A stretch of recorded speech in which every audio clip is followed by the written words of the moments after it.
चलो बच्चों, जैसे जैसे परीक्षा आ रहा है मुझे डर लग रहा है। ये कमेंट मेरे कई स्टूडेंट का मुझे मिला है।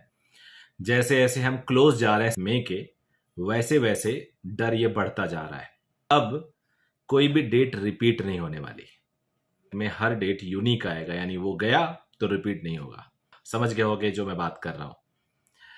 अब क्या करें, डर लग रहा है, ऑब्वियस सी बात है। इसके बारे में मैंने काफ़ी बात की थी, तो इस वीडियो में हम लोग जानेंगे कैसे डर को हम दूर करें, कैसे हम मैक्सिमाइज करें अपने सिलेक्शन के चांसेस को। तो आगे बढ़ने से पहले रिक्वेस्ट होगा कि चैनल जरूर सब्सक्राइब कर लीजिएगा, ये आपका चैनल है। आप जब सब्सक्राइब करते हो, लाइक करते हो, शेयर करते हो तो मुझे मोटिवेशन मिलता है। जैसे आपके मार्क्स अच्छे आते हैं तो आपको।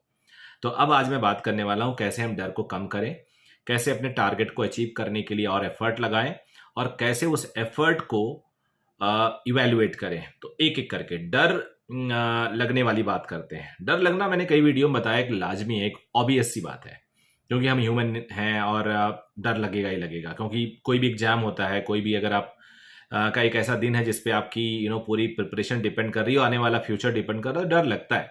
लेकिन आपको कुछ बातें एकदम सोचना होगा कि हर बंदा उस फेज से गुजरेगा। वो बच्चे सारे के सारे एग्जाम को फेस करेंगे, so you are not the only one. एक चीज और जान लो, सीटें सिर्फ 50,000 के आसपास है गवर्नमेंट, तो rest will not get the seat. ये भी जान लो, ये भी पक्का है। तीसरी बात, आप कुछ भी कर लो, कुछ भी कर लो, डरने से कुछ भी नहीं हो सकता।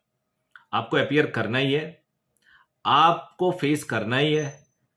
आप अगर अच्छी प्रिपरेशन किए होगे या डेज बचे हुए हैं उतने दिन में करोगे तो ही सेलेक्ट होगे। पढ़े नहीं होगे, सिलेक्शन नहीं होगे, तो यानी ये भी एकदम काफी हद तक क्लियर है।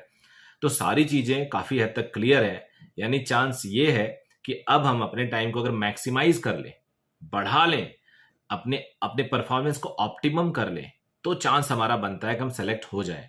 अदरवाइज सिलेक्शन नहीं होगा, और सिलेक्शन हो गया तो लाइफ बन जाएगी।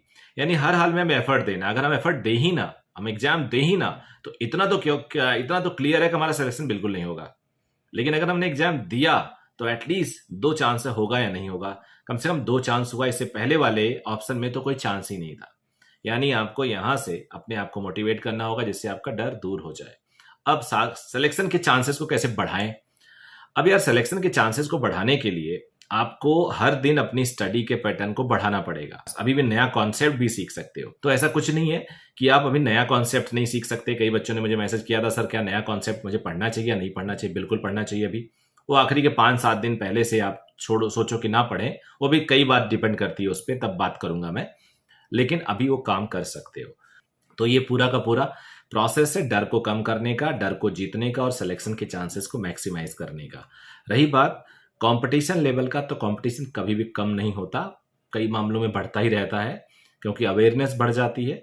लेकिन मेरा इतने सालों का एक्सपीरियंस है कि हर साल पेपर देने वालों को कंपटीशन टफ लगता है, जो पास आउट हो जाते हैं उनको आसान लगता है, जो प्लान कर रहे होते हैं उन्हें भी टफ लगता है। तो ये एक नॉर्मल सी बात है। जिनका प्रिपरेशन हो गया उनके लिए कंपटीशन आसान था, जिनका नहीं हुआ उनके लिए टफ था। तो इन सब की चिंता बिना किए हुए आपको आगे बढ़ना है और सिलेक्शन लेते रहना है। कोशिश करना है कि आपका सिलेक्शन हो जाए। आपके पेरेंट्स दुआ कर रहे हैं आपके लिए, आपके टीचर्स आपके लिए दुआ कर रहे हैं, आपके बड़े भाई बहन आपके लिए दुआ कर रहे हैं, छोटे भाई बहन आपके और की तरफ उम्मीदों से देख रहे हैं। तो उम्मीद करता हूं कि आप बेस्ट देंगे, लेकिन आप बहुत ज़्यादा स्ट्रेस नहीं लेंगे। स्ट्रेस, क्योंकि एग्जाम ही सब कुछ नहीं होता है।